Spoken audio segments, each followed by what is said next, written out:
kasayyibin au mathaluhum kasayyibin, atau sifat mereka kasayyibin, seperti yang dituangi hujan. Dituangi hujan atau yang dituangkan hujan. Aika ashabi maqadin, seperti orang-orang yang kehujanan. Jadi diibaratkan orang-orang munafik itu seperti orang yang dihujani.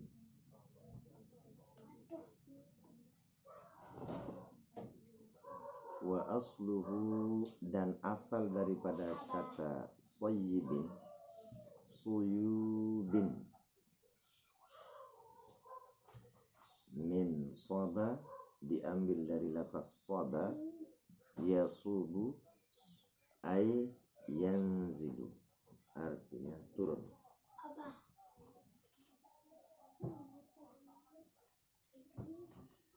Minas samai, dari langit. Maksud langit di sini ais sahabi, awan. Jadi hujan turun dari langit, maksudnya turun dari awan. Dari awan. Fihi, padanya ais sahabi itu, pada awan itu, zulumatun, kegelapan, mutakasifatun,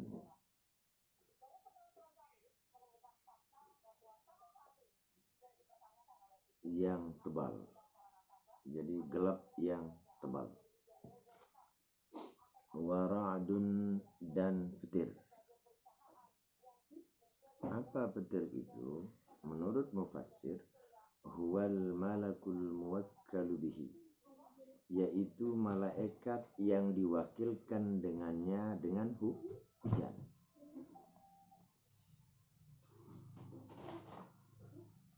Oh bukan, huwal muwakkalu bihi, huwal malakul muwakkalu bihi birra'di, yaitu malaikat yang diwakilkan di petir itu. Waqila, dan dikata orang, ada kata fil di sini, sautuhu, suaranya. Suara apa? Petir.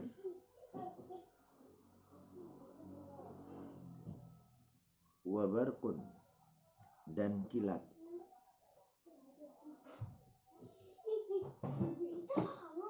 Lam'anu sautihi, kilatan pecutnya. Alladzi yazjuruhu bihi, yang ia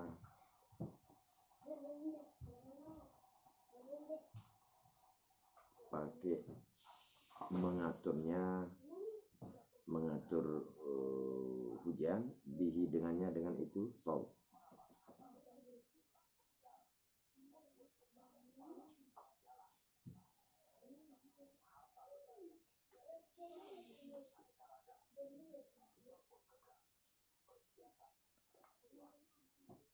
Nah, coba lihat itu di dalam. Au qauluhu au mathaluhum,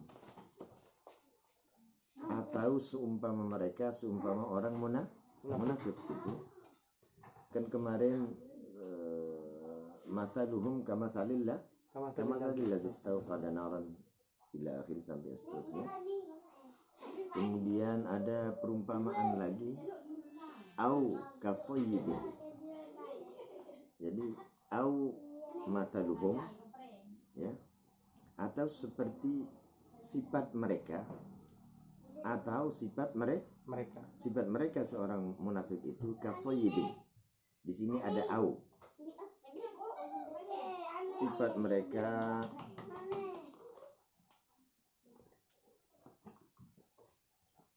Si orang-orang munafik itu seperti orang yang menyalakan api. Sampai seterusnya. Atau sifat mereka kasayyibin, seperti orang yang dihujani. Yasihhu sah antakuna au litanwi'i, sah bahwa adalah au di sini litanwi' untuk memacam-macamkan. Jadi macam perumpamaan mereka itu maksud au di sini. Itu dengan arti au di sini litanwi' au lil ibham, atau untuk arti keumuman. Awis syakki, atau untuk arti keraguan.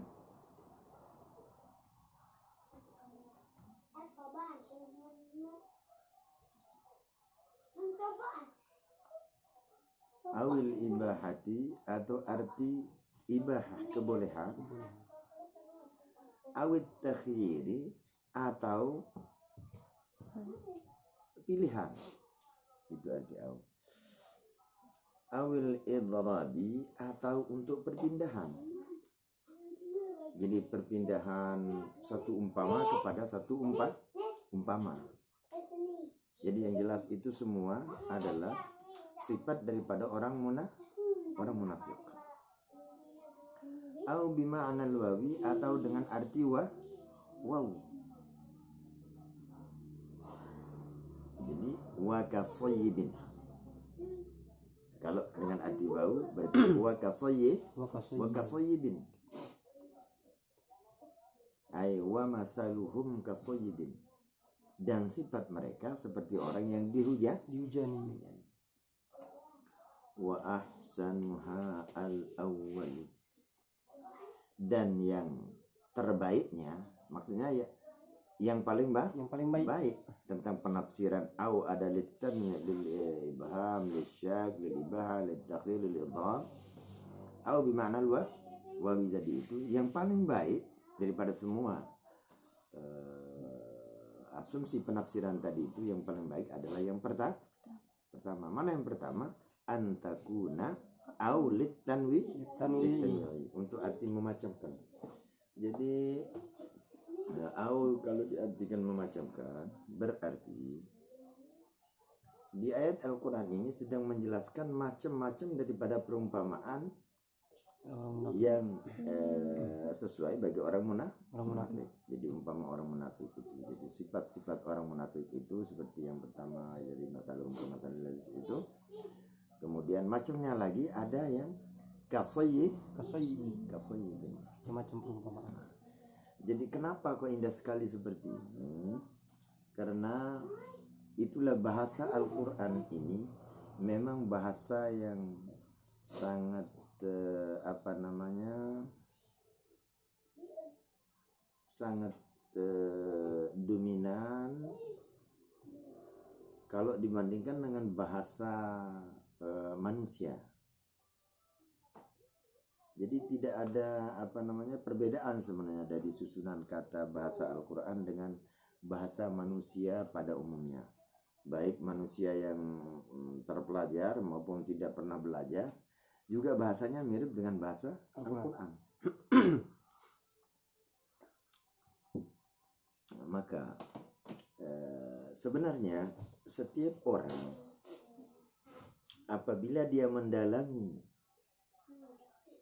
arti Al-Quran, kemudian cara susunan bahasa Al-Quran, kemudian cara mengucapkan kalimat-kalimat yang baik, kalimat yang hakiki maupun kalimat yang bersifat majazi, itu sangat identik dengan bahasa manusia. Ya sama saja dengan au ini.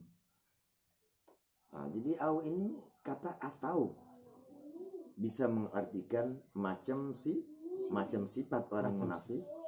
Bisa kata au di sini diartikan juga jumlah daripada sifat orang munafik. dari masaluhum kamasalil ladzi istauqada naran.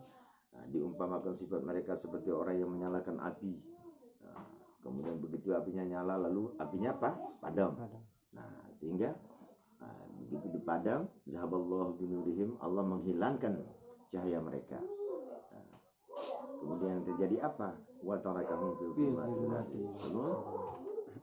Allah meninggalkan mereka di dalam kegelapan sehingga mereka tidak melihat sesuatu apapun.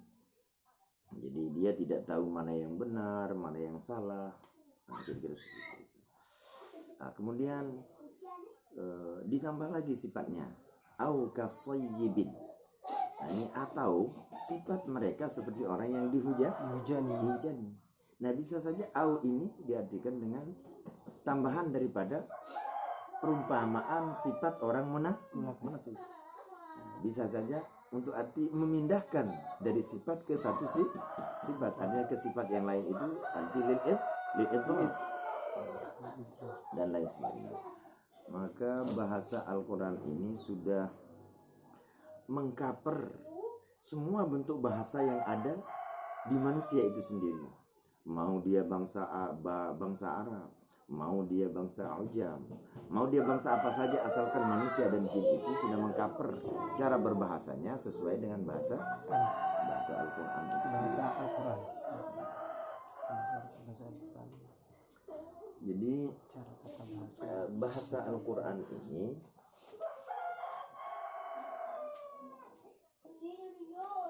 inilah sebenarnya yang diidentikan dengan bahasa orang ashabul uqul. Orang-orang yang punya akal ashabul uqul. Itulah orang, makanya orang yang dikatakan orang yang betul-betul percaya kepada Al-Quran dan isi kandungan Al-Quran, lalu orang yang percaya benar kepada Al-Quran dan isi kandungan Al-Quran juga kepada Rasulullah SAW, berarti orang itu sudah betul-betul percaya 100% kepada Allah dan Rasul. Nah, itulah yang dikategori ashabul uqul. Dengan kata lain, ulul albab, orang yang punya akal sehat. Jadi selain itu kalau dalam versi Islam itu tidak dikatakan orang yang sehat akal. Ini dalam versi Islam, terlepas daripada versi-versi lain. Nah, tapi kita tidak masuk di dalam membahas masalah versi agama ini, kita tidak masuk di situ. Ini yang kita bicarakan adalah versi Islam. Yang dikatakan orang yang berakal itu adalah orang-orang yang betul mempercayai Al-Quran dan isi kandungan Al-Quran, sekaligus dia percaya kepada Rasulullah SAW, serta dia mengamalkan sesuai dengan kepercayaan itu. Nah, dengan pengamalan sesuai dengan kepercayaan itu menunjukkan kepercayaan yang sejati.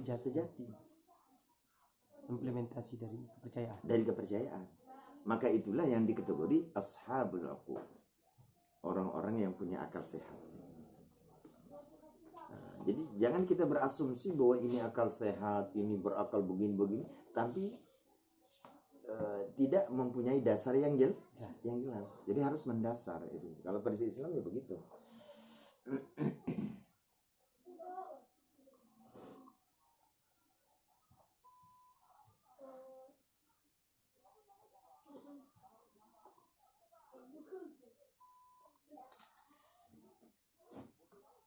Maka orang Islam sebenarnya sudah dilatih di segala bidang, mau cara berbicara, mau cara beradaptasi, mau apa segala sudah dilatih. Ya contoh misalnya di dalam Al-Quran itu latihannya kalau dari segi adab misalnya, la tarfa'u aswatakum fawqa sawtin nabi kajahri ba'dikum ba'da. Jangan angkat suaramu di atas suara Nabi. Jadi kalau orang yang bawahan misalnya ada anak buahnya mau bicara dengan bosnya misalnya. Jadi tidak layak, setara saja suaranya tidak layak, itu tidak adab namanya. Itu Al-Quran yang membahas tentang itu. Jadi kalau bawahan ini harus suaranya lebih rendah daripada suara bosnya. Nah, begitu juga jadi sahabat kalau bicara kepada Nabi ya bawahan. Nah kira-kira begitu. Ya sama saya misal mahasiswa ada di kampus misalnya, itu tidak boleh, itu kurang adab kalau si mahasiswa ini, si murid ini suaranya lebih keras daripada guru. Dosennya. Nah, daripada dosennya. Nah, jadi dalam Al-Quran itu semua Bicara adab. nah, bicara adab. Jadi mau cari apa saya dalam Al-Quran ini ada. Jadi kan luar biasa, berarti Al-Quran ini membahas, memberitahu, menunjukkan cara kita beradaptasi dengan Allah, Rasul dan alam itu ada di sini. Merokok dulu ini.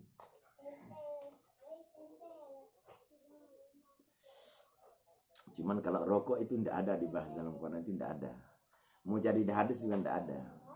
Makanya kalau rokok ini karena tidak ada dalam Quran dan hadis, jadi hukumnya mubah. Karena asy-syai'ul ladzi lam yarid 'alaihi syar'u bi tahkimihi fa hukmuhu al-ibahah. Jadi sesuatu yang tidak ada yang datang pembahasannya di dalam Al-Quran dan hadis, jadi tidak ada syarat yang menjelaskan tentang rokok itu misalnya, baik di Quran dan hadis, maka hukum sesuai itu mubah. Nah, tapi kalau masalah misalnya yang lain, ada apa namanya,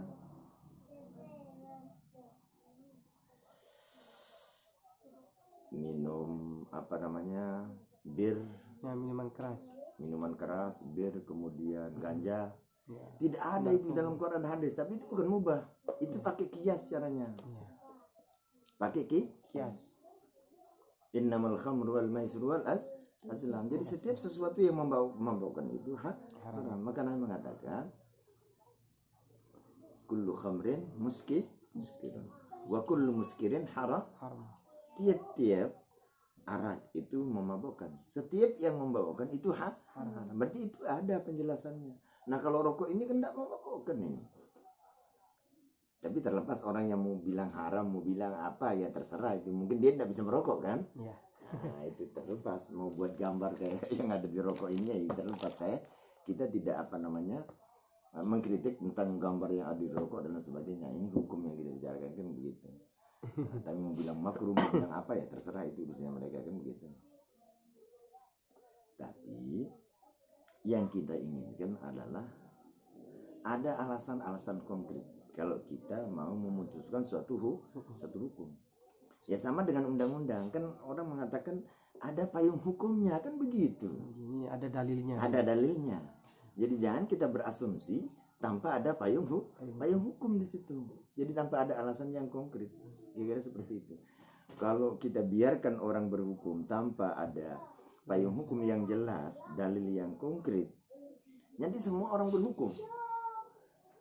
Bisa saja nanti lama-lama nasi haram. Bisa saja cabai juga haram. Jadi semua haram. Jadi nanti mau makan apa di dunia ini? Kira-kira seperti itu. Nah, banyak mujtahid dadakan. Itu mujtahid dadakan namanya itu. Jangan sampai itu. Nah itulah Al-Quran ini. Jadi mengajar kita untuk berpikir. Dari segi bahasanya saja kita sudah diajar untuk berpikir. Dalam mengartikan suatu kalimat saja kita sudah dilatih oleh Al-Quran itu sendiri. Kemudian selanjutnya minas samai. Sampai di sana mana tadi? Qalu ka ashabi matar. Oh ya, yang di dalam ini. Ya. Qauluhu, perkataan mufassir yang mentafsirkan daripada sayyibin tadi itu, ka sayyibin ay ka ashabi matarin, seperti orang yang kena hujan atau yang dihujani. Sebenarnya arti literal daripada ashabi matarin, orang-orang yang mempunyai hujan. Maksudnya yang dihujani. Orang yang dihujani. hujan. Nah, Hujan. asyara bidzalika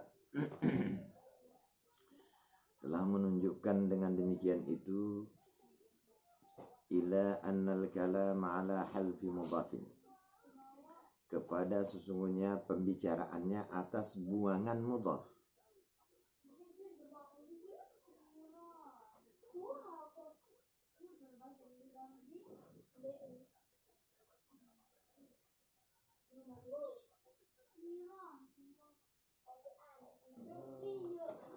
Itulah ashabi matarin. Nah, itu. Kemudian wal mathalu, dan masal itu, masal huna bimakna as-sifatu. Jadi masal di sini dengan arti sifat. Kan au kasayyibin au mathaluhum kasayyibin. Nah, jadi atau sifat mereka seperti orang yang dihujani atau kena hujan.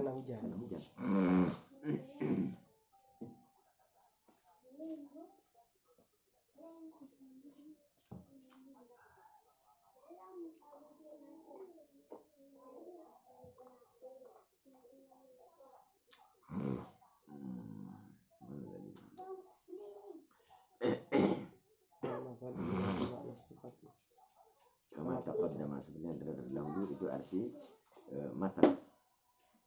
Qauluhu, perkataan mufassir, perkataannya Ibnu Mufassir,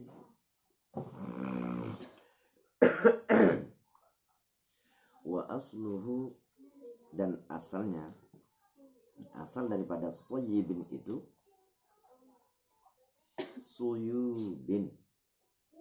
Kalau di sini bisa dibaca suyubun, yaitu lapas suyubun. Tapi kalau kita sebut yang di sana wa asluhu suyubun itu, jadi kita baca wa asluhu suyubun. Dan kasayyibin itu asalnya suyubun. Apa artinya? Arti dasar sayyibin itu adalah suyubun. Ai ijtama'atil wawu wal ya'u, telah berhimpun oleh wawu dan ya.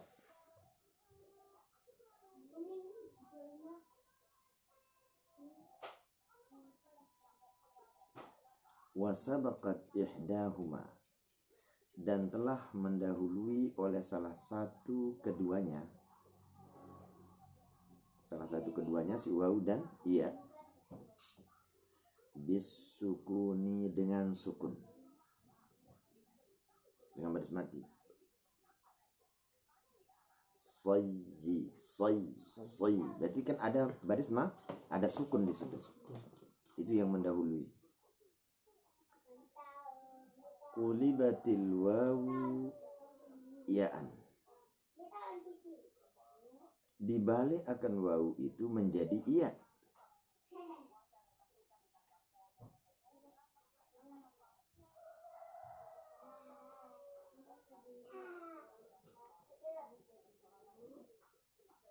Menjadi apa? Sayyibin. Karena sudah dibalik menjadi iya. Nah, wawu yang dibalik menjadi iya itu wa udghimat, dan diidghamkan. Arti idgham di sini dimasukkan. Iya yang mengganti wawu, atau iya yang dibalik menjadi wawu yang dibalik menjadi iya. Itu yang udghimat fil ya'i, pada ya yang dasarnya tadi. Maka dia menjadi sayyibin. Itu dasarnya.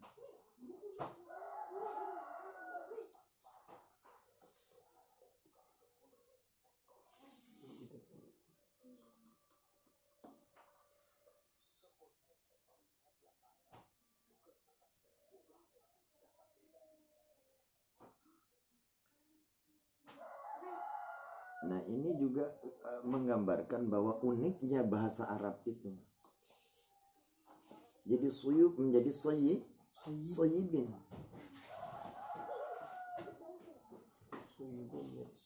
Soyibin. Ini kenapa kok ada waw ya diganti menjadi iya, iyanya lagi dibuang. Artinya dimasukkan di dalam iya yang pertama.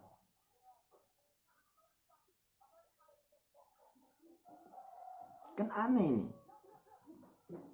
Dan tidak berubah arti. Nah, Suyubun jadi soyibin. nah jadi soyibin. Nah,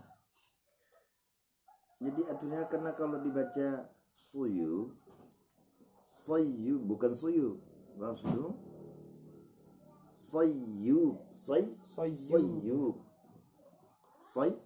soyub itu asalnya. Jadi tidak agak berat di situ, agak berat, sehingga wawunya ini dibalik langsung menjadi iya.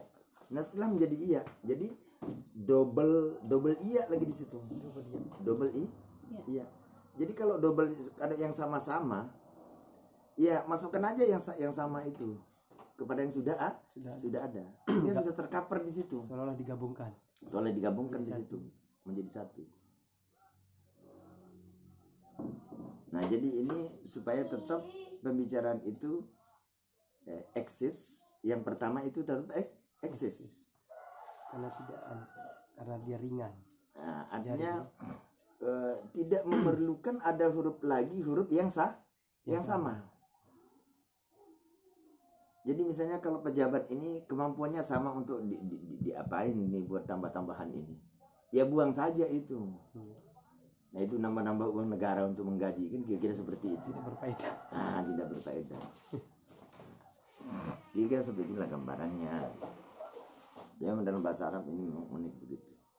Cuman inilah sebenarnya kaidah-kaidah ini juga cara bahasa manusia kan begitu.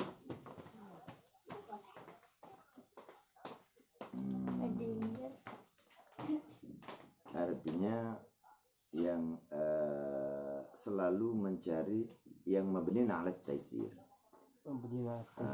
Jadi didasari atas kemudahan baik dalam sebutan, dalam bacaan, bisa semua atas kemudahan semua itu. Nah, oleh karena itu maka agama Islam ini ya semua mabni 'ala taisir. Didasari atas kemudahan. Kata Nabi ad-din yusrun. Jadi agama ini sebuah kemudahan. Jadi tidak ada yang berat, tidak ada yang macam-macam. Ini kalau di agama Islam itu.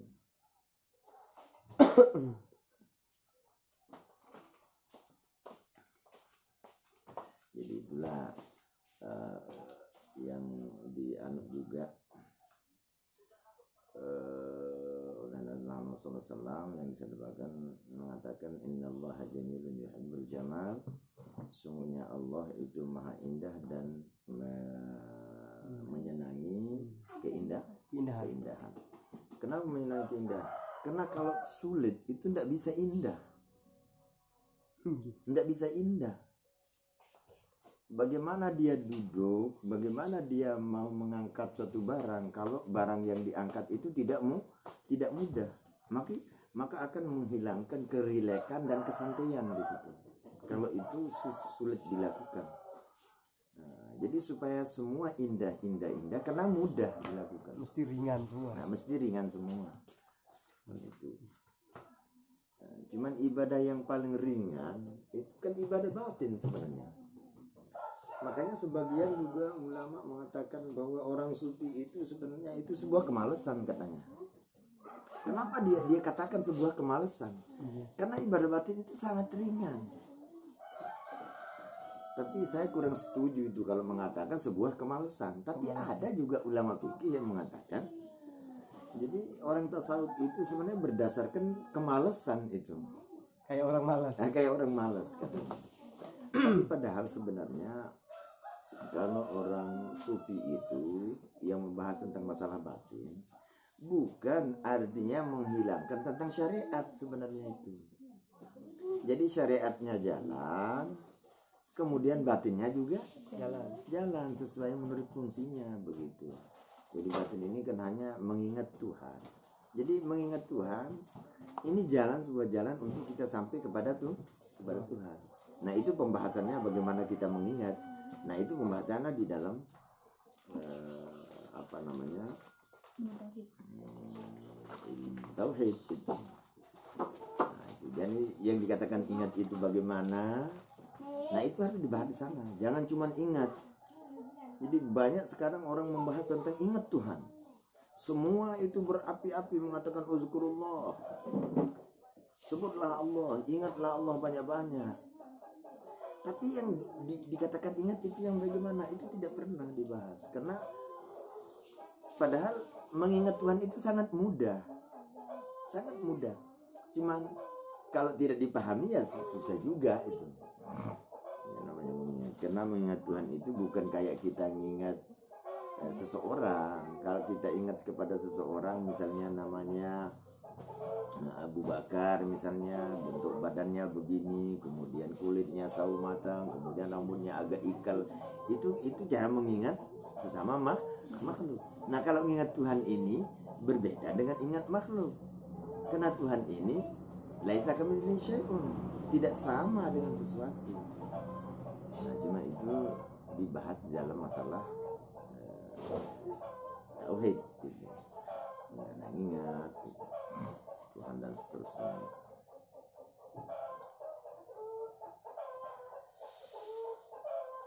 Di mana tadi? Qauluhu as-sahabi. Qauluhu as-sahabi. Qauluhu, kata mufassir, perkataannya mufassir, As-sahabi. Ais-sahabi. As-sahabi. Jadi dikatakan hujan ini ya turun dari langit. Hujan turun dari langit. Maksud langit ini apa? Awan.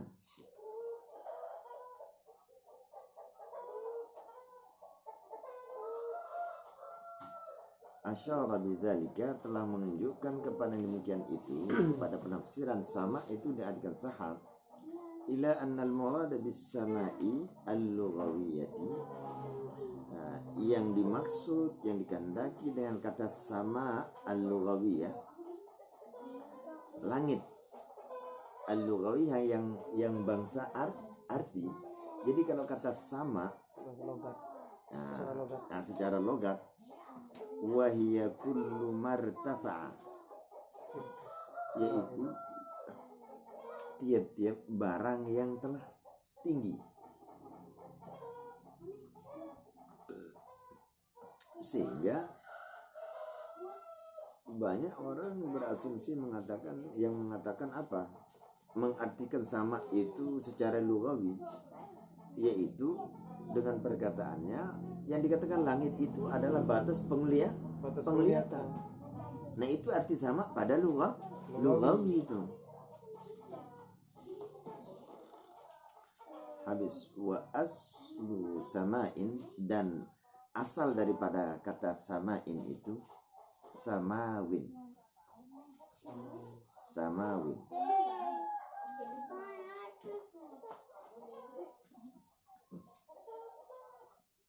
Samawin.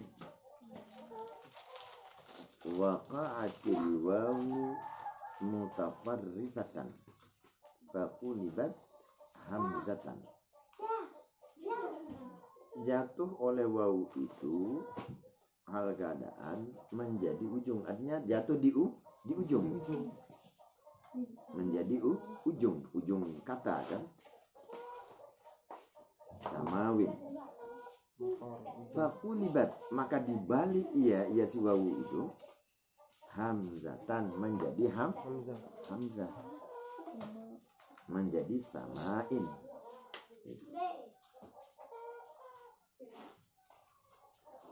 Qauluhu, perkataan mufassir Ais-sahabi itu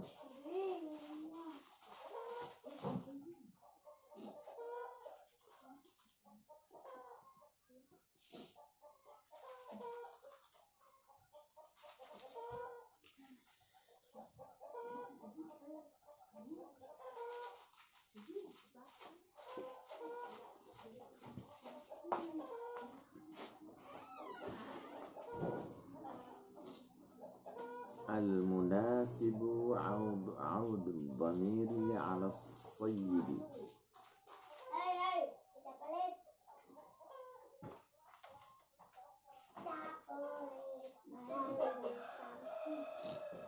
Yang sesuai pengembalian dhamir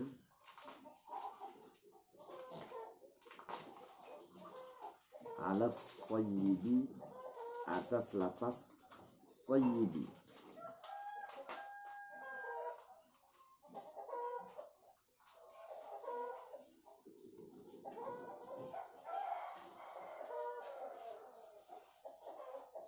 Itu ingat, fihi as-sahabi, bukan as-sahab yang pertama, ini as-sahab yang kedua. Ingat itu, kan ada minas samai as-sahabi, fihi as-sahabi. Nah ini as-sahabi, fihi itu, fihi as-sahabi, padanya pada awan. Nah kan kata mufassir di sini fihi as-sahabi. Jadi dhamir yang pada fihi itu dikembalikan kepada as-sahabi. Ini al-munasib yang sesuai audud dhamiri ala sayyibi. Pengembalian dhamir itu atas sayyibi, bukan sahabi. Itu yang sesuai munasib, yang cocok. Fihi padanya pada Sayyibin orang yang dihujani. Bukan sahabi. Jadi kalau di sini dia bilang itu tidak cocok, enggak dia bilang begitu. Ini dia bilang apa? Yang sesuai. Yang sesuai katanya. Tidak dia bilang tidak cocok. Tidak dibilang itu salah. Itu salah. Tapi saya tidak langsung. Jadi ini mufassir ini juga dia itu kalau apa namanya mau memasukkan apa namanya pendapatnya yang lebih apa namanya lebih logik, itu dia ngomong yang sesuai. Dia tidak bilang itu salah atau keliru, menyalahkan pendapat yang tidak menyalahkan. Nah itu memang tingkat penghargaannya orang-orang mufassir ini luar biasa itu. Karena orang yang sudah mengeluarkan pendapatnya itu mungkin sudah bersusah payah itu menggunakan akal dan pikirannya, lalu ditolak mentah-mentah. Nah itu yang dihargai oleh mufassir yang belakangan itu. Maka dibilang al-munasib, yang sesuai audud dhamir ala sayyibi katanya. Habis qauluhu, firman Allah Subhanahu wa taala yang mengatakan zulumatun wa ra'dun wa barqun, kegelapan. Jadi padanya pada sayyibin itu kegelapan.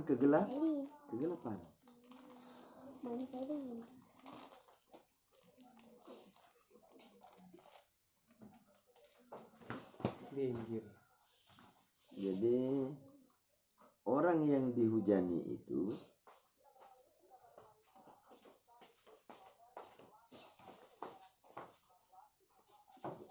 tentu mengalami yang namanya kegelapan mutakatsifatun, dari kegelapan yang tebal.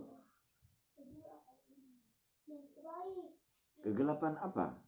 Maksud kegelapan di situ kegelapan apa?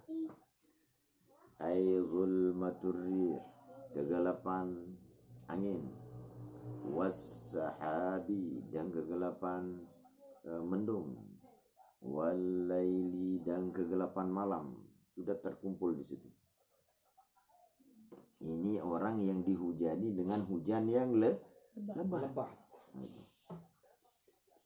Jadi matarun ghadiz. Ghadiz itu lebat, hujan yang lebat.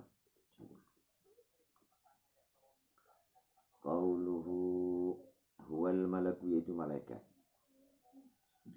Jadi katanya wara'dun tadi itu, wa ra'dun. Jadi ada zulumatun wa ra'dun, kegelapan-kegelapan yang amat tebal, wa ra'dun, dan petir. Maksudnya yang disertai dengan petir. Hujan lebat disertai petir. Nah, petir itu apa katanya? Huwal malakul muwakkalu bihi. Dan yaitu malaikat yang diwakilkan dengannya dengan itu petir. Wa qila sautuhu, dan katakan suaranya, suara petir. Itu. Dan dikata suaranya. Jadi waradun. Yang dikatakan ra'ad ini itu malaikat yang diwakilkan dengannya dengan petir. Itu malaikat di sini. Wa qila sautuhu, dan kata akil sautuhu, suaranya suara malaikat, bukan suara petir. Suara malaikat.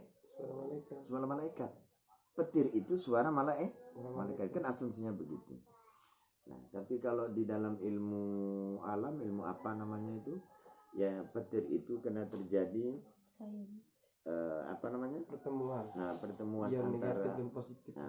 hawa panas dengan hawa dingin. Nah, terjadilah petir. Nah, itu memang kalau secara apa namanya, secara ilmiah yang rasional zahir itu iya. Tetapi kenapa terjadi ada pertemuan hawa panas dengan hawa dingin? Nah, kemudian hawa panas ini bermunculan dari mana? Kemudian hawa dingin ini bermunculan dari mana? Nah, itu kan tidak dibahas di situ. Bisa saja kita kalau hanya secara zahir. Nah, secara zahir. Karena sama saja kalau kita apa namanya, membahas tentang petir atau apa saja yang terjadi di alam ini. Manusia saja berbicara. Pembicaraan ini dari mana? Tentu dari mulut. Ke mulut ini dari mana? Dari hati. Dari hati sampai seterusnya. Nanti lama-lama kita ketemu unsur di situ. Maka dalam masalah ada hawa panas, hawa dingin, ini unsurnya dari mana? Jadi yang dikatakan panas ini apa? Pada hakikatnya panas itu apa? Dingin itu apa? Nah, itu harus didalami sampai kepada sumber sebenarnya. Nah, kira-kira seperti itulah asumsinya itu. Kemudian wabarqun. Nah, jadi ini kan perumpamaan orang yang munafik tadi itu yang sama sekali tidak bisa menerima hidayah, tidak bisa menerima petunjuk, karena dia diumpamakan sifat mereka seperti orang yang dihujani, kemudian di dalam situasi dihujani itu dia mengalami kegelapan, juga ada petir, wabarqun, dan ada kilat juga. Nah, jadi ada kilat yang menyambar di sana. Nah, ini yang apa namanya, diatur oleh malaikat yang ditugaskan di sana, sehingga mereka yaj'aluna asabi'ahum fi adanihim minas sawa'iqi hadhar al-maut. Mereka menjadikan asabi'ahum, jari-jari mereka, fi azanihim, di telinga mereka, minas sawa'iqi, dari karena kekerasan suara petir, li'alla yasma'uha, supaya mereka tidak mendengar akan suara petir itu. Hadaral mauti ay khaufal mauti, takut mati dia. Jadi begitu dihujani, kemudian ada petir, ada kilat, lalu mereka tutup telinga mereka. Jadi jari-jari mereka berada di telinga mereka. Karena takut dengan suara petir. Nah, hadaral maut, hal keadaan takut mati. min sima'iha, dari mendengar tadi itu suara petir itu. Kadzalika haula'i, seperti itu haula'i, mereka itu orang-orang munafik. Idza nazalal Qur'an, apabila telah turun oleh Al-Qur'an. Jadi begitu diturunkan Al-Qur'an, diumpamakan mereka orang-orang munafik ini menutup telinga, sehingga mereka tidak bisa mendengar kebenaran itu. Yaj'aluna asabi'ahum fi adanihim min as-sawa'i ka hadral maut.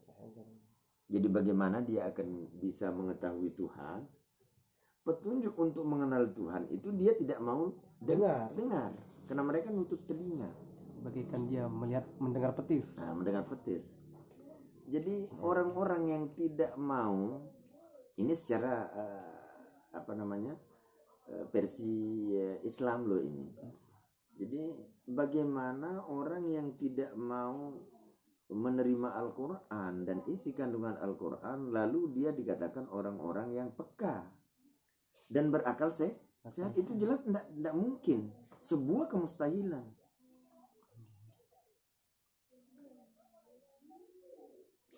Kenapa kita katakan sebuah kemustahilan? Karena kalau versi Islam ini, kalau orang dia mau mau bersih, harus melalui pandangan-pandangan Al-Quran. Ya, ini pandangan-pandangan yang berunsur yang mendasar dari Allah kepada Rasul, kemudian kepada manusia, kan itu. Nah, jadi karena yang ngatur segala-galanya itu adalah Allah, kan? Yang ngatur segala-galanya adalah Allah. Nah, jadi kalau Allah sudah menyampaikan beberapa petunjuknya kepada hambanya, maka hamba ini diinginkan oleh Allah Subhanahu wa Ta'ala untuk menjadi orang yang bersih.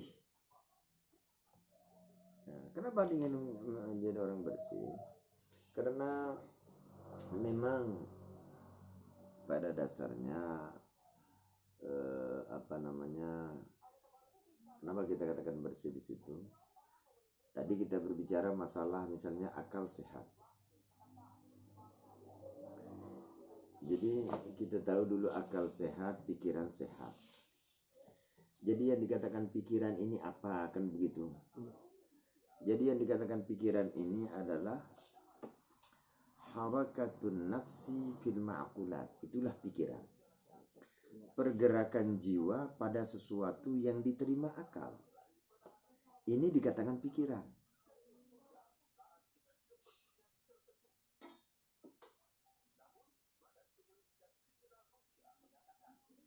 Ya, contoh saja misalnya. Setelah muncul ada akal dan pikiran, baru orang ini mengeluarkan sebuah asumsi. Nah, kemudian asumsi ini berbeda-beda. Ya, tergantung akal sehat atau tidak sehat. Kan di sini yang mengeluarkan asumsi ini. Nah, kalau asumsi yang punya akal sehat tentu diterima oleh akal secara komprehensif, secara menyeluruh. Orang akan menerima. Nah, kalau membahas tentang apa isi kandungan Al-Quran ini, semua orang terima sebenarnya. Asalkan kalau dia mau pikirkan. Akhirnya seperti itu. Nah, jadi contoh misalnya ada akal sehat, ada akal tidak sehat. Kalau orang berakal sehat itu, tentu hasil pikirannya itu akan diterima akal. Contoh,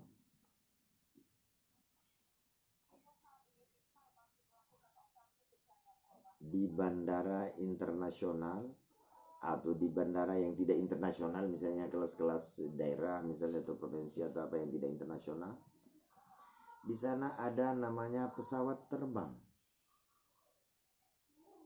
Pesawat terbang ini punya mesin, kemudian bentuk bodinya begini dijelaskan oleh orang yang berakal, yang paham. Nah itu penjelasannya itu tentu diterima akal. Memang ada di bandara itu pesawat di situ. Ada juga mobil-mobil yang angkut barang juga di sana ada. Mobil kargo itu ada juga di situ. Tapi pasti ada pesawat. Pasti pesawat itu sudah jelas kan? Bandara. Di bandara itu sudah definisi pesawat itu sudah jelas. Kalau orang yang punya akal. Nah, orang yang gila ini lagi sekarang. Di bandara itu tidak ada pesawat. Yang terbang itu sapi katanya. Nah, ini orang gila karena akalnya tidak sehat. Semua yang terbang itu sapi atau kerbau katanya. Sapi atau kebo. Dia tidak berakal sehat. Jadi ucapannya itu tidak bisa diterima oleh orang yang berakal sehat. Ya, misalnya kalau kita membahas tentang hasil pikiran daripada orang yang percaya kepada Al-Quran dan hadis, percaya kepada Allah dan Rasul misalnya secara agama ini. Kemudian kita akan padukan pendapat daripada orang yang percaya kepada Al-Quran ini dan yang tidak percaya. Nah, saya contohkan misalnya. Ini orang yang tidak tahu namanya pencipta alam, tidak tahu namanya apa-apalah. Nah, orang yang mengatakan ada pencipta alam, tentu ini asumsi kan? Sebuah pendapat. Nah, pendapatnya itu yang diyakini. Nah, kemudian ada orang yang berpendapat mengatakan pencipta alam itu tidak ada. Nah, ucapan orang yang mengatakan pencipta alam itu tidak ada tentu tidak diterima oleh orang yang berakal sehat secara agama tadi itu. Kenapa? Kita katakan tidak berakal sehat atau pandangan itu. Tidak berakal sehat karena ucapannya itu sangat tidak diterima akal. Contoh, itu sebenarnya kan contohnya sangat jelas itu. Orang mengatakan misalnya ya seperti banyak juga golongan-golongan orang yang mengatakan tidak ada Tuhan itu. Entah golongan apa namanya di luar sana, saya kurang paham juga itu. Dan saya tidak mau masuk di situ. Nah, cuma yang jelas ada orang yang mengatakan bahwa Tuhan itu tidak ada. Jadi sebenarnya kan ucapan itu jelas kita tidak terima dan semua orang berakal sehat tidak menerima. Kenapa? Alasan mereka mengatakan bahwa pencipta itu tidak ada. Alasannya ya biasa-biasa saja sebenarnya alasannya. Pencipta itu saya tidak pernah lihat, saya tidak pernah temukan.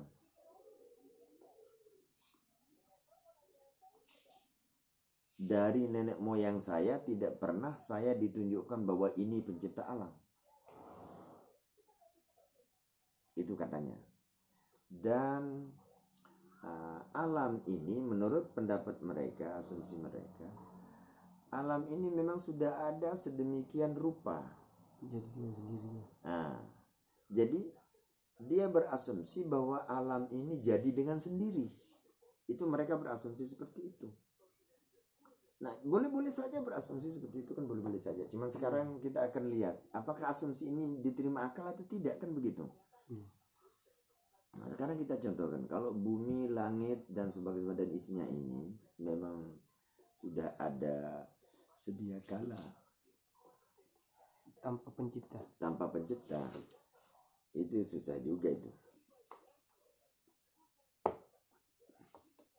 Manusia ini juga kan yang ada dulu ceritanya kan Adam. Dan ada sekarang ini ada orang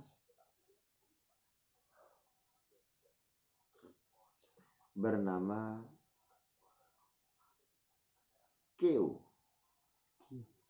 Keo ini belum nikah kan? Kan belum ada anak. Tapi nanti Keo ini setelah nikah ada anaknya, ada cucunya dan seterusnya. Berarti ini dia tidak sedia kah? Tidak. Dia tidak sedia kalah.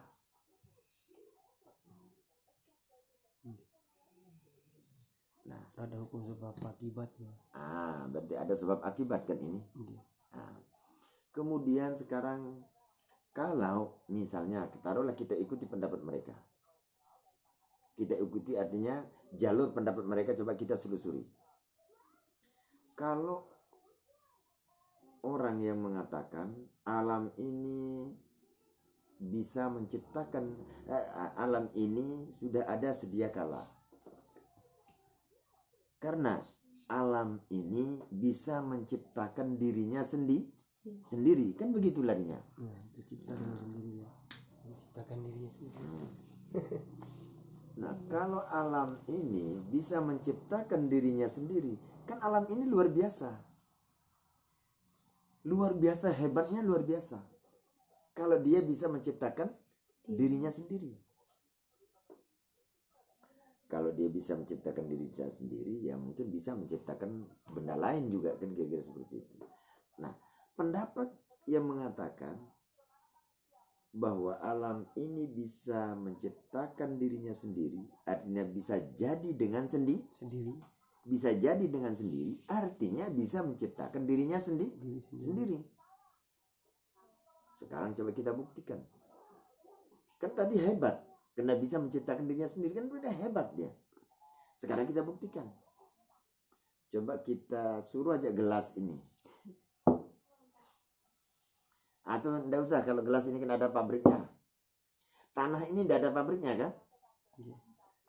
Artinya tidak ada pabrik membuat tanah, tidak ada kan? Nah, sekarang coba kita suruh tanah ini bergeser. Dia tidak bisa apa-apa kan? Bergerak aja tidak bisa, apalagi menciptakan dirinya sendiri. Ini secara logika. Dia bergerak aja tidak bisa, apalagi menciptakan dirinya sendiri. Kan logikanya seperti itu. Berarti apa? Logika kita tidak menerima bahwa alam ini bisa menciptakan dirinya sendiri. Berarti secara logika gimana? Tapi yang pura orang-orang yang tidak beriman, yang katakan, yang mungkin kita boleh katakan yang pada umumnya yang tidak menganggap Tuhan ada lah. Mereka percaya hukum sebab akibat. Tidak bisa jadi dengan sendirinya, tapi dia memiliki proses di situ. Ada sebab dan akibat sehingga dia menjadi. Misalnya kayak tanah. Sebelum dijadikan tanahnya ada hukum sebab akibatnya dulu. Sehingga berjuta-juta tahun kemudian menjadi tanah. Pulau-pulau ini kan dulu kan mungkin samudra lautan luas, tidak ada pulau. Nah, kayak ini kan asumsinya ya. Boleh saja. Sama kayak alam semesta sekarang kalau dia bermula dari misalnya ledakan keras. Ledakan keras. Tanya ledakan itu dari mana kan itu. Kalau dia tanah ini berdasarkan dari ini, dasarnya mana dasarnya? Oh, ini. Kita tanya dasarnya sih. Dia ada kemampuan enggak ini? Yang jelas dia tidak meyakini sebab itu sejatinya ada yang buat. Nah, jadi sebab akibat ini apa yang membuatkan begitu? Nah, sehingga kita akan buktikan kehebatan daripada benda yang bisa dulu menjadi es, kemudian menjadi batu, kemudian menjadi ini, kemudian menjadi itu, menjadi ini. Kita akan buktikan sekarang kemampuan yang ada pada benda itu. Kan begitu. Nah, setelah kita buktikan, ternyata dia tidak bisa apa-apa. Berarti nggak masuk akal. Nah, jadi tidak masuk akal, dia akan jadi dengan sendiri. Karena dia tidak bisa apa-apa. Kalau memang bumi ini bisa jadi dengan sendiri, mungkin manusia-manusia yang beringas, yang biadab di muka bumi ini sudah ditelan bumi semua. Tapi tidak juga kan? Tidak juga. Yang merusak-rusak bumi. Yang merusak-rusak bumi ini ditelan terus. Kalau memang bumi ini bisa ada kemampuan. Ada kemampuan. Nah, setelah kita buktikan dia tidak bisa apa-apa bumi ini, maupun dasar sebab akibatnya itu tidak bisa apa-apa juga. Lalu kita katakan apa? yang ada ini kita katakan dia benda mati kan? Nggih. Ini logikanya begitu. Nah, setelah kita katakan bahwa ini benda mati, pasti ada penciptanya. Ya. Yang bisa menggerakkan, bisa mengadakan karena dia benda mati. Benda mati. Nah, kalau sudah lari ke benda mati, ini menurut versi yang percaya kepada Al-Quran kan, dengan berdasarkan logika itu tadi. Setiap benda mati pasti ada yang ngatur, sama kayak mobil, nggak bisa dijalan sendiri. Kecuali kalau pakai remote, siapa yang pegang remote kan begitu sampai seterusnya. Kira-kira kalau kita ikuti misalnya pendapat yang tadi itu, yang mengatakan ini benda mati misalnya, lalu ada yang akan menggerakkan atau ada yang mengadakan, lalu siapa yang akan mengadakan ini? Benda yang ada ini, apakah orang Jepang atau Amerika atau orang Cina atau siapa? Kan pertanyaannya ke sana. Yang menggerakkan ini siapa?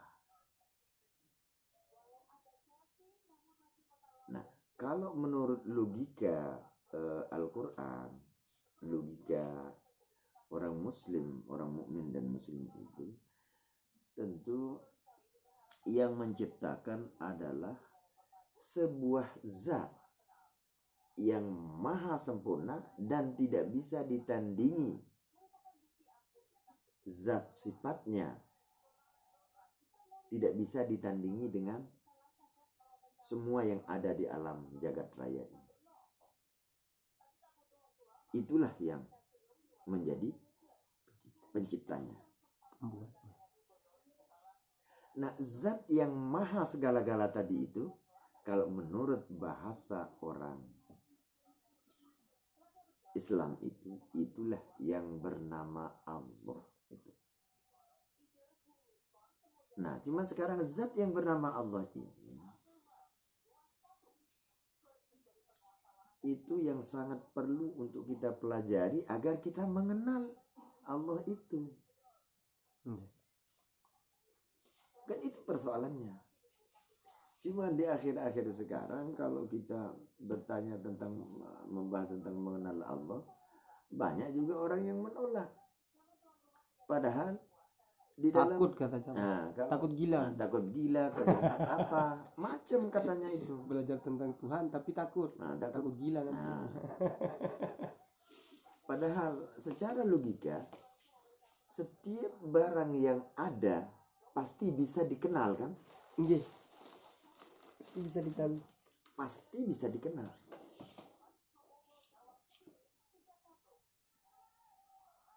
Dan pasti bisa dilihat. Pasti bisa dilihat. Tapi penglihatan itu kan banyak. Ada penglihatan zahir, ada penglihatan batin. Nah, tergantung di situ. Yang jelas, setiap barang yang ada itu pasti bisa dikenal.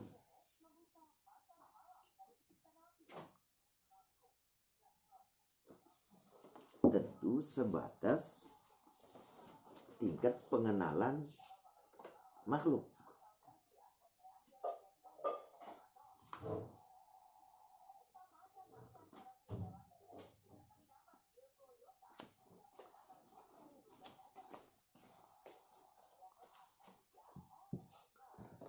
Itulah tadi gambaran tentang berakal sehat dan yang tidak berakal sehat. Nah, jadi kalau versi mukmin dan muslim itu, yang berakal sehat itu yang menerima tentang ada pencipta alam. Jadi di Al-Quran ini dia mengajar kita secara logika, bukan secara abal-abalan kita percaya. Jadi di Al-Quran ini kita diajak untuk berpikir. menganalisa. Nah, cuman yang tidak bisa dipikir itu, ya zat Allah itu yang tidak bisa dipikir.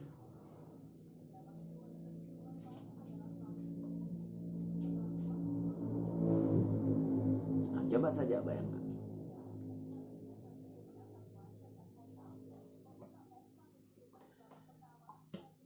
Jadi yang terjadi pada manusia ini secara logika kan? Tadi kita sudah yakin bahwa secara logika itu sudah secara logika alam ini ada penciptanya kan? Baik keberadaannya maupun gerakannya ada yang menggerakkan, dan ada yang mengadakan, dan ada yang menggerakkan.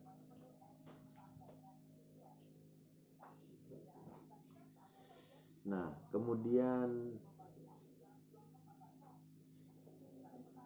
yang dialami oleh manusia yang diciptakan ini ada sesuatu yang amat luar biasa juga yang dikerjakan oleh manusia, dan ada yang biasa.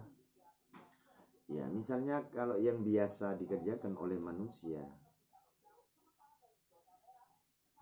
dari Lombok Tengah misalnya, kalau kita mau ke Lombok Barat perjalanan 30 kilo, ya kadang-kadang kalau enggak macet bisa setengah jam. Kalau enggak rame. Tapi kalau rame bisa 1 jam. Kalau macet bisa 2 jam. Biasa. Nah, biasa. Itu biasa. Kira-kira seperti itu. Ini masalah biasa. Tapi ada yang luar biasa di situ. Kita mimpi. Yang menciptakan mimpi ini siapa? Jadi kita bermimpi hanya tidur cuman sekian menit. Sekian menit kita tidur. Tapi dalam mimpi itu kita bermimpi pergi ke luar negeri, kemudian berjualan di luar negeri sekian tahun, baru balik ke rumahnya, lagi dia pergi kemana-mana lah. Jadi perjalanan dalam mimpi itu sudah bertahun-tahun, bekerja bertahun-tahun sampai 20 tahun, 30 tahun dan seterusnya. Itu dalam mimpi. Jadi yang menciptakan mimpi ini siapa? Tentu penciptanya. Nah, cuma sekarang ada teknologi. Ada teknologi. Teknologi ini kan kayak gambaran tentang apa namanya? Ya, kayak sebuah keistimewaan itu. Kayak film lah, Pak. Nah, dia ceritakan film ini ceritanya dari kecil sampai dia meninggal. Itu puluhan tahun, tapi cuma 1 jam film. Cuma 1 jam. Filmnya paling 45 menit. Nah, ini gambaran dari teknologi ini. Apakah teknologi ini, apakah yang ngatur manusia ini teknologi atau apa? Teknologi yang irasional atau yang bagaimana jadinya kalau seperti itu? Karena di televisi ini juga mampu begitu. Ada kemiripan dengan bermimpi tadi itu yang bertahun-tahun tapi mimpi cuma sekian menit. Nah, coba kita tes teknologi ini sampai sejauh mana sekarang. Kehebatan daripada teknologi ini dan kemajuan daripada teknologi ini. Nah, kalau teknologi itu juga diambil di dalam Al-Quran itu, teknologi itu. Contoh, membuat pesawat. Pesawat ini kenapa dia bisa terbang?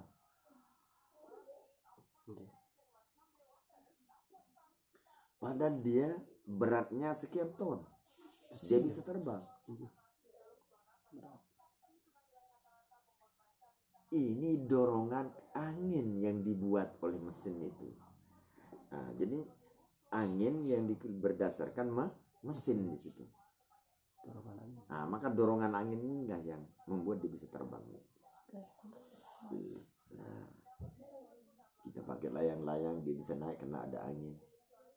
Nah, itu teknologi pesawat ini itu diambil dari bagaimana Nabi Sulaiman diberikan oleh pencipta alam Allah Subhanahu wa taala itu memberikan kelebihan terhadap Nabi Sulaiman itu, karena Nabi Sulaiman itu bisa memerintah angin. Jadi angin yang membawa. Jadi sekarang angin buatan lewat mesin. Kalau angin itu tanpa mesin dulu. Hanya perintah dari Nabi Sulaiman, "Hei angin, tolong bawa saya ke Mesir." Lalu Nabi Sulaiman dibawa dengan pengikut-pengikutnya, dibawa langsung ke Mesir. Kira-kira seperti itu. Jadi teknologinya seperti itu. Nah kemudian ya teknologi tentang ini juga seperti itu. Tapi kalau kita mengatakan bahwa teknologi ini sekarang luar biasa, coba kita mau uji teknologi ini untuk menyadap. Jadi yang disadap oleh teknologi ini cuman yang sangat-sangat biasa, bukan luar biasa. Bisa tahu keberadaan orang. Tapi itu pun orang itu harus pegang HP misalnya kan. Baru ditahu tempatnya, posisinya. Jadi yang disadap ini yang nyata. Yang dalam hati manusia itu tidak bisa disadap.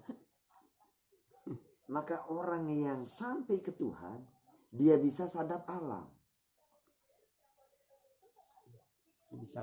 Lebih canggih lagi. Kenapa? Karena dia sudah erat hubungannya dengan pencipta alam. Karena yang pencipta alam inilah yang maha segala-galanya. Maka sumber daripada akal sehat itu orang yang dekat dengan sang pencipta alam. Inilah yang berakal sehat itu. Dan berpikiran sehat. Secara agama Islam. Itu. Kalau yang di luar ya. Berarti ketika dia berakal sehat menurut agama tidak mungkin dia munafik. Tidak mungkin. Jadi setiap orang yang tidak berakal sehat itu pasti dia kurang membenarkan Al-Quran. Jadi ada kalanya sama sekali, ya ada yang tidak membenarkan sama sekali, ada kalanya sekedar ya ngikutin. Ada. Jadi banyak tingkatan itu kira-kira seperti itu. Nah, jadi kalau di sini diibaratkan orang yang tidak mau mendengar Al-Quran itu orang munafik tadi itu, orang kafir itu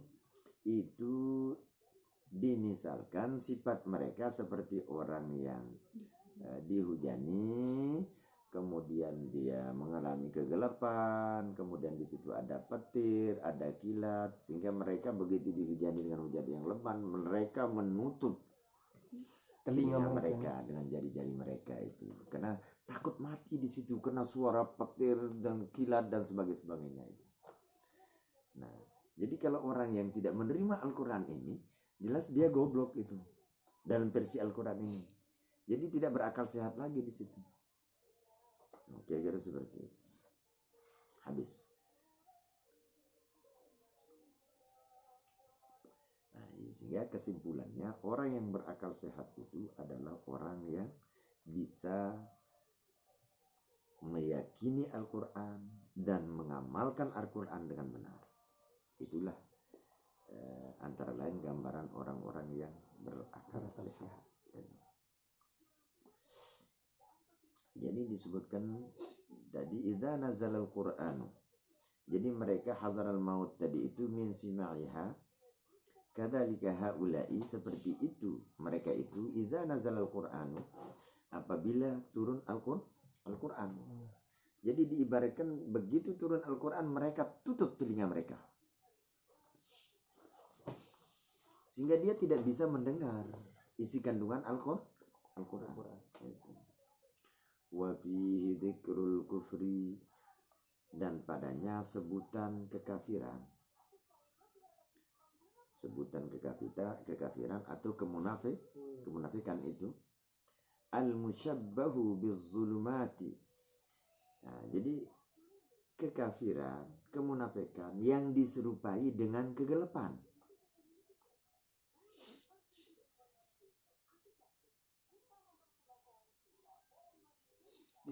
Diserupakan.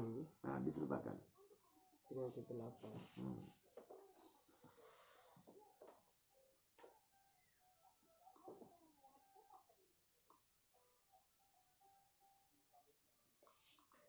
Wal wa'id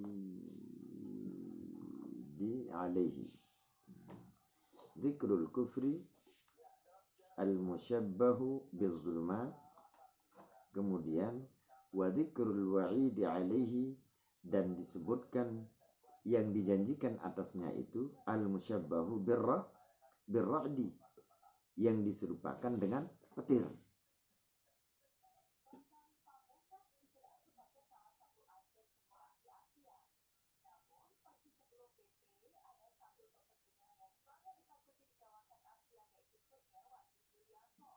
Kemudian wal hujaji ay wa dzikrul hujaji al bayyinati, dan padanya disebutan dalil-dalil kan hujaj.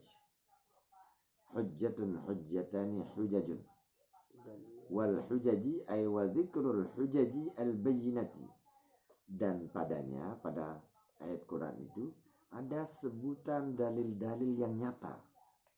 Dalil-dalil yang nyata ini al-musyabbahatu bil barqi, yang diserupakan dengan petir, dengan kilat begitu, yang diserupakan dengan kilat.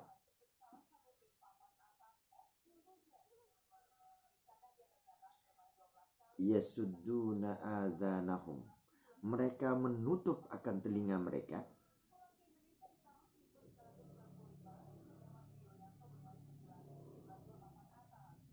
Li'alla yasma'uhu, supaya tiada mereka mendengar akan dia.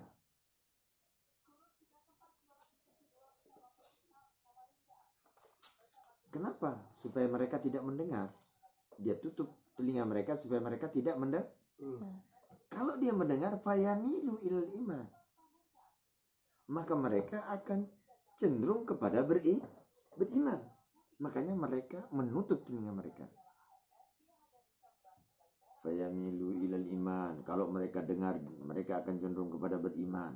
Wa tarki dinihim, dan akan meninggalkan agama mereka yang menyembah matahari, menyembah api dan sebagainya. Dia akan berhenti, makanya mereka tutup telinga mereka. Wa huwa indahum mautun, dan yaitu di sisi mereka itu kematian.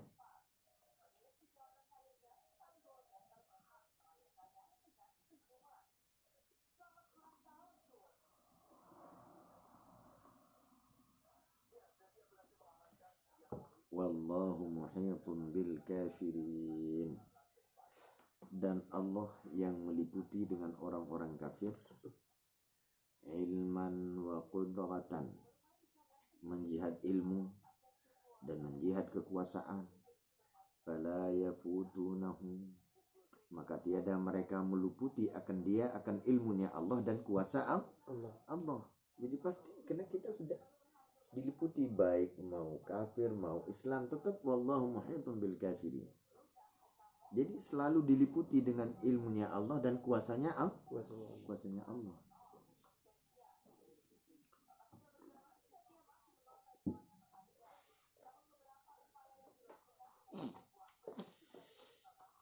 Ini baca itu penjelasan Allah itu meliputi, yang meliputi dengan kekafiran, dan Allah yang meliputi dengan kekafiran. Kalau tidak dijelaskan maksudnya.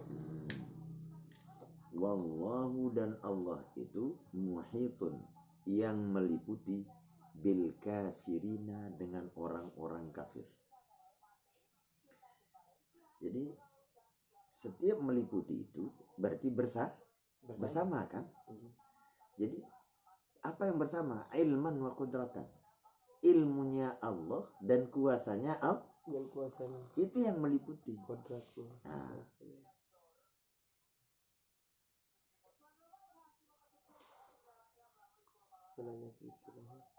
Kemudian di dalam bicara itu tadi kita sampai huwal malaku wa alaihi qauluhu ta'ala, dan atasnya, atas yang mengatakan bahwa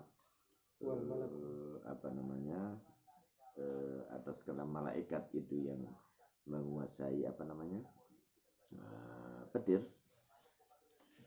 Qauluhu ta'ala, firman Allah Subhanahu wa ta'ala, wa yusabbihur ra'du bihamdi, dan bertasbih oleh petir itu bihamdih dengan pujiannya.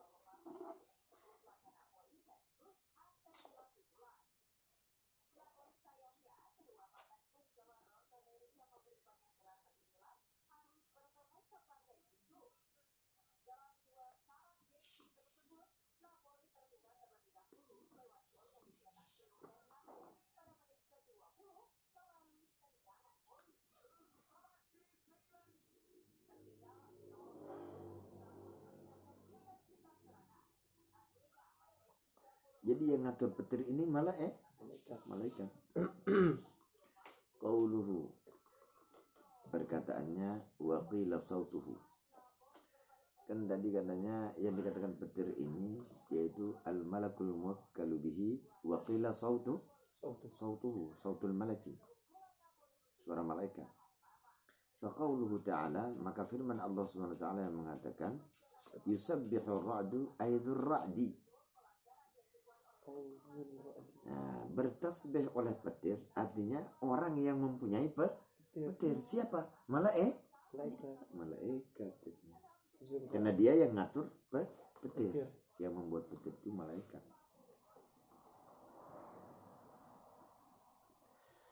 Nah, kalau ada mengatakan misalnya yang dikatakan petir ini gesekan atau pertemuan antara hawa dingin dan hawa panas, yaitu ya sama saja kita mengatakan apa?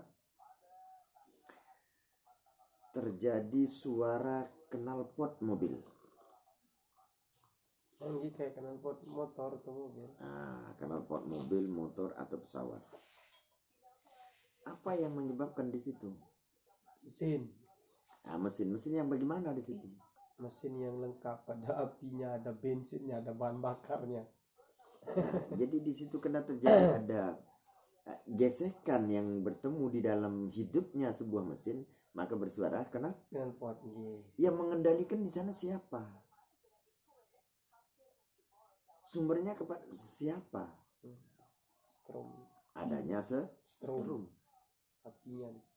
Nah, strom ini yang bagaimana selanjutnya? Maka kita harus telusuri. Jadi hawa panas, hawa dingin terjadi petir. Nah tadi hidupnya mesin terjadi suara knalpot. Nah sekarang sumber daripada mesin itu apa? Nah baru kita tahu bahwa petir itu berasal dari ini. Kira-kira seperti itu. Nah tapi yang berasumsi mengatakan bahwa petir ini berdasarkan atau bersumber dari pertemuan hawa panas dan hawa dingin. Pendapat itu kita terima. Karena ini secara zahir. Kita belum lagi kembali kepada yang mendasar. Nah kira-kira seperti itulah. Jadi kita tidak tolak itu. Tapi itu segi zahir kan. Nah sama saja. Sekarang yang bersuara ini mulut. Kita terima ini secara zahir. Kenapa mulut ini bersuara? Ini dari mana? Nah, kira-kira seperti itu. Nah, jadi mungkin ini yang berpendapat di dalam Al-Quran ini yang mengatakan yusabbihu ar-ra'du bihamdi ayusabbihu zurrati. Yang bertasbih itu yang mempunyai petir yaitu malaikat. Jadi ini dengan sebab yang lebih dalam tentang pembahasan petir itu. Kira-kira seperti itu. Kemudian qauluhu, perkataan mufassir, lam'anu sautihi.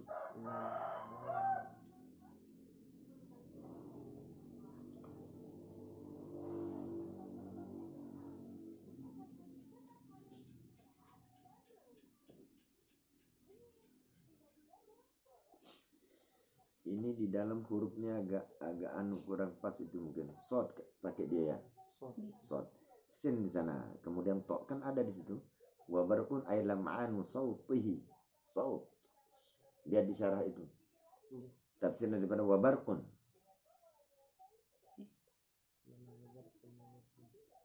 Kan wabarqun yaj'aluna asabi'ahum itu. Iya. Yang di dalam. Sautuhu. Di syarah itu zulumatun wa ra'dun wa barqun kan itu. Sautuhu. Nah, Ketok. lam'anu sautihi itu. Nah, ini cuman ini mungkin salah tulis dia.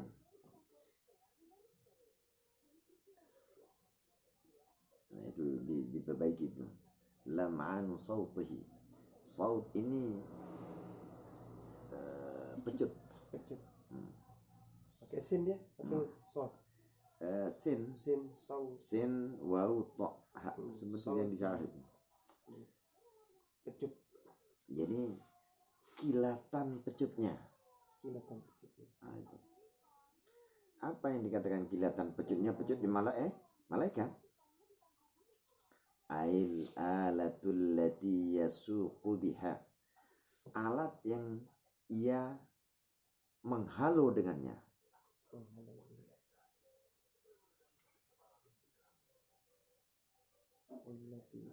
Jadi alat malaikat untuk menghalau itu.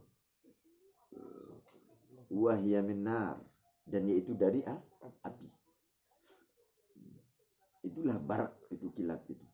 Alat untuk menghalau.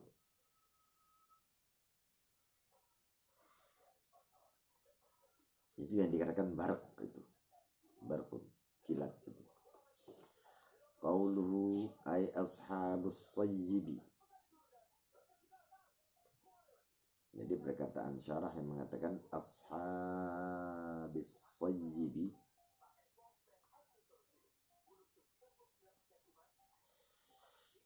yaj'aluna, mereka menjadikan, ay ashabus sayyibi, ashabul bajaya, karena tafsiran daripada waw yang ada pada yaj'aluna. Jadi orang-orang yang dihujani ini.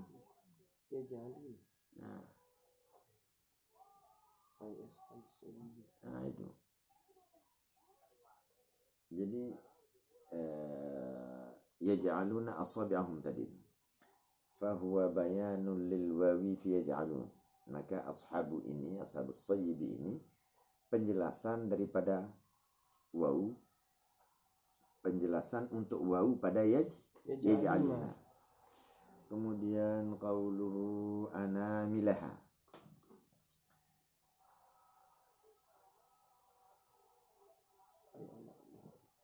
asabi'ahum ay anamilahum. Tapi di sini anamilah ada tulis, itu salah tulis juga, salah ketik juga. Seharusnya anamilahum di sini, di dalam itu, di syarah itu. Ini percetakan punya urusan itu. Salah ketik dia percetakan. Ay anamilahum. Mereka menjadikan akan jari-jari mereka.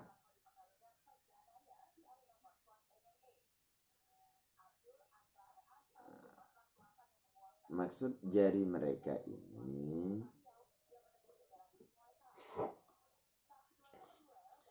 asabi, jari-jari. Padahal anamil ini ujung jari. Anamilah akan ujung jarinya. Ain. Asabi diartikan, ditafsirkan dengan anamilahum. Ujung jari mereka. Karena ujung jari yang buat nutup.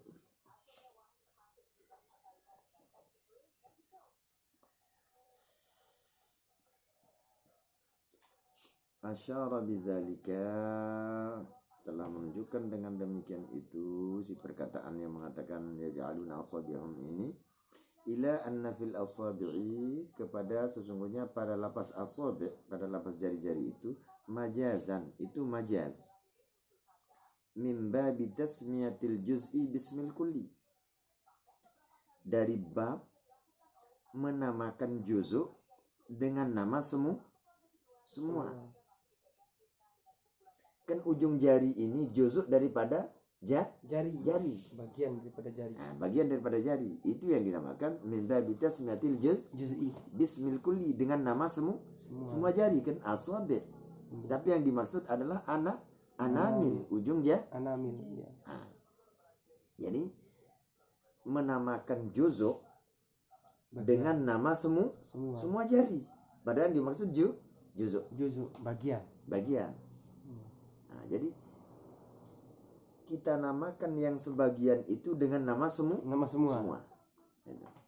Dengan jari-jari. Nah, disebut jari-jari. Padahal dimaksud adalah ujung jari. Kenapa itu? Mubalaghatan fi syiddatil hirsi fi idkhali ra'sil asbu'i. Hal keadaan bersangatan fi syiddatil hirsi, pada sangat penjagaan.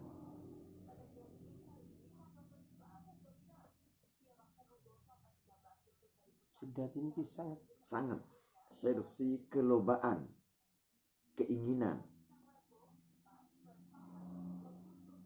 Lobes, sangat milih, pada sangat ingin, pada kesangatan fi idkhali ra'sil asbu'i, pada memasukkan kepala jari.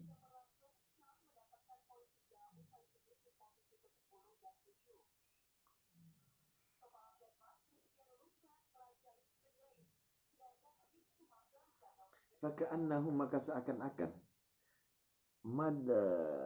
mudkhilul laha kullaha, maka seakan-akan dia memasukkan baginya kullaha, akan semua jari, seakan-akan seperti itu. Tapi kan tidak bisa masuk semua kan? Tidak bisa masuk semua saja. Pasti satu kan? Pasti satu ujung. Tapi seakan-akan dia bisa masukkan ujung jarinya semua. Saking kenapa? Mubalaghatan fi syiddatil hirsi fi idkhali ra'sil asbu'i. Nah, padahal satu idkhali ra'sil asbu'i, satu jari, lalu seakan-akan memasukkan baginya semua ujung jari. Saya kan bi mubalaghatan fi syiddatil hirsi. Hirsi. Kan doyan ini, makanya bahasa Al-Quran ini kan luar biasa ini. Contoh ini bahasa di manusia biasa. Ketika orang itu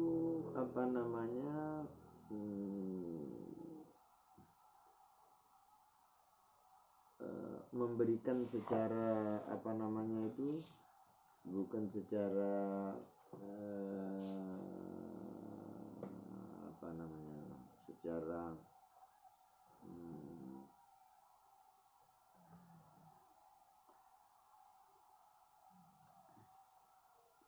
secara seolah-olah. Secara seolah-olah. Jadi kalau bahasa Sasak itu dia bilang belum bima ke telu karung. Artinya makan sampai 3 karung. Makan saja sampai 3 karungnya, habiskan semua. Padahal tidak mungkin. Itu artinya apa? Sama sekali perbuatan makannya itu sangat jelek, atau keinginannya itu sangat jelek itu artinya. Kalau bahasa Sasak belum bima ke telu karung. Tidak mungkin, karena satu suap saja baru bisa. Satu suap demi satu suap. Ini disuruh makan 3 karung sekaligus. Itu menunjukkan mubalaghah, bersangatan, misalnya dibenci atau di apa. Kira-kira seperti itu. Seolah-olah. Jadi dalam Al-Quran ini dia bahasanya sangat mendalam, sesuai juga dengan bahasa manusia itu. Jadi kalau manusia itu mau apa saja cari dalam Quran ini. Mau berakal sehat, lewat sini. Mau berpikiran yang tidak sehat, jangan percaya sama ini, itu goblok itu namanya. Kalau versi Islam kan begitu. Karena banyak orang berasumsi, tapi asumsi yang tidak mendasar itu susah kita pahami itu. Itu yang dikatakan, yang saya sendiri pribadi, ini pendapat saya kan, mengatakan apa? Itu asumsi orang gila namanya itu. Memang gila itu dan bodoh itu memang ada di manusia kan, karena manusia tidak akan bisa mengetahui secara komprehensif, secara keseluruhan. Artinya menandingi pengetahuannya pencipta tidak bisa. Itu manusia selalu ada saja kebodohannya.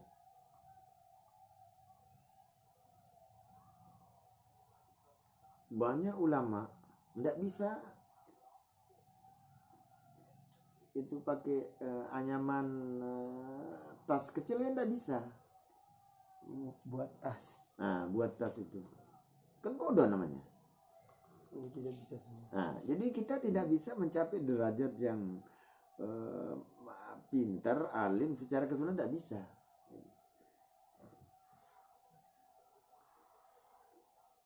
Ya, kira-kira seperti itu. Mudah-mudahan tidak sampai gila kan begitu. Tapi kalau dalam Quran ini kita kan tidak gila kalau sebentar dulu.